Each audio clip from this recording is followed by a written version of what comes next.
திருத்துறைப்பூண்டி பகுதியில் கடந்த 2 நாட்களாக தொடர்ந்து கனமழை என்பது பெய்து வருகிறது.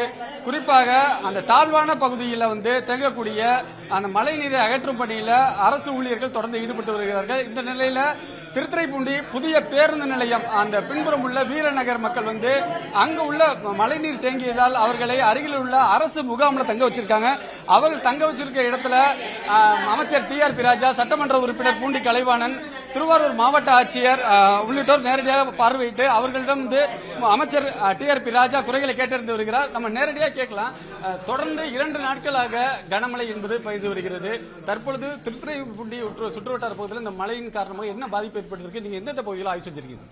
மாண்புமிகு முதலமைச்சர் அவர்களின் திராவிட மாடல் ஆட்சியில் தொடர்ந்து குறிப்பாக டீசல்டிங் ஒர்க் எல்லாமே மிக சிறப்பாக நடந்ததுனால இப்ப இந்த முறை நீங்க பாத்தீங்கன்னா கடந்த மழைகளுக்கெல்லாம் நீங்க விட இந்த மழை காலத்துல எல்லா பக்கத்திலும் வடிகால்கள் நல்ல தூர்வாரப்பட்டதுனால தண்ணீர் நிற்காம வடிஞ்சுகிட்டு இருக்கு. இந்த மழையோட ரொம்ப ஹெவி ரெயின் இருக்கும்போது மட்டும் அந்த வடிகிறது கொஞ்சம் ஸ்லோவா இருக்கும். மற்றபடி இது இப்ப ஸ்டெடியா இப்ப பேஞ்சிட்டு இருக்கும்போதெல்லாம் வடிஞ்சுக்கிட்டே இருக்கு. அதனாலதான் பாத்தீங்கன்னா ட்ரெடிஷனலா காலங்காலமா தேங்கிட்டு இருந்த பகுதி கூட இப்ப நானும் மாவட்ட செயலாளர்களும் இன்னும் ஒரு ராமநாதபுரத்துக்கு போயிட்டு இருந்தோம். அங்க நீங்க பாத்தீங்கன்னா முன்பு எதிர்க்கட்சி தலைவர் அவர்கள்லாம் நமது மாண்பு முதலமைச்சர் அவர்கள் எதிர்க்கட்சி தலைவராக இருந்தபொழுது அந்த பகுதிக்கு அவரே நேரில் ஆய்வு செய்திருக்காரு இதே மழை காலத்துல. அதனாலதான் அவர் இப்ப நேரடியா நம்ம மாவட்ட கழக செயலாளர்கிட்ட கலெக்டர்கிட்ட சொன்னதுனால என்கிட்ட சொன்னதுனால போன முறை நாங்க இதெல்லாம் டீசல்டிங்ல ரொம்ப தெளிவா அந்த எந்த பகுதிகள் தொடர் பாதிப்புல இருக்கோ அந்த பகுதியெல்லாம் எடுத்தோம்.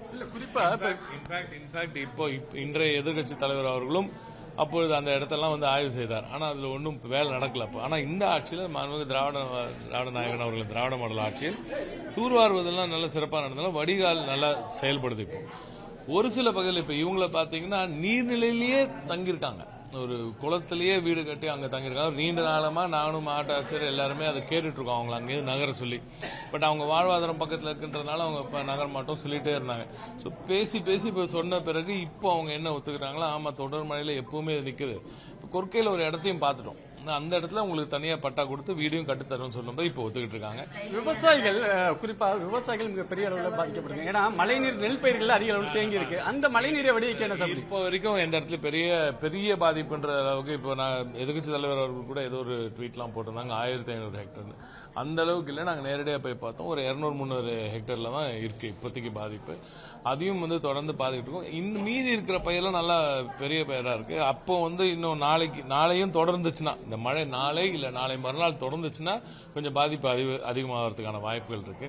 ஏற்கனவே இந்த ஆட்சியில நம்ம திராவிட மாடல் ஆட்சியில நம்ம பயிர் கிராப் சர்வே ஃபுல்லாவே டிஜிட்டல் கிராப் சர்வே எல்லாம் பண்ணிட்டோம். அதனால எங்கெல்லாம் பாதிப்பு இருந்துச்சோ அந்த விவசாய பிரிவினை மக்களுக்கெல்லாம் நிச்சயமா அவர்களுக்கு உரிய நிவாரணம் வழங்கும் அந்த வேலையையும் இப்பொழுதே திராவிட மாடல் ஆட்சி செய்து கொண்டிருக்கிறது. பாதிக்கப்பட்ட பகுதியில் கணக்கெடுப்பும்படி நடக்கப்படுமா? விவசாயிகள் மழை முழுசா நிக்கணும்ல, முழுசா பாதிப்பு மழை நின்ன பிறகுதான் முழுசா போய் பார்த்து எந்தெந்த பயிர் நிக்குது எது பாதிப்பு இருக்குன்னு பார்ப்பாங்க.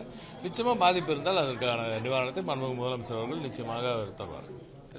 கண்டிப்பாக பாதிக்கப்பட்ட விவசாயிகளுக்கு கணக்கெடுப்பு நடத்தப்பட்டு விவசாயிகளுக்கு உரிய நிவாரணம் வழங்கப்படும் என அமைச்சர் TRP ராஜா தெரிவித்துள்ளார். நியூஸ் 18 தமிழ்நாடு தொலைக்காட்சிக்காக திருத்துறைப்பூண்டியிலிருந்து ராஜசேகர்.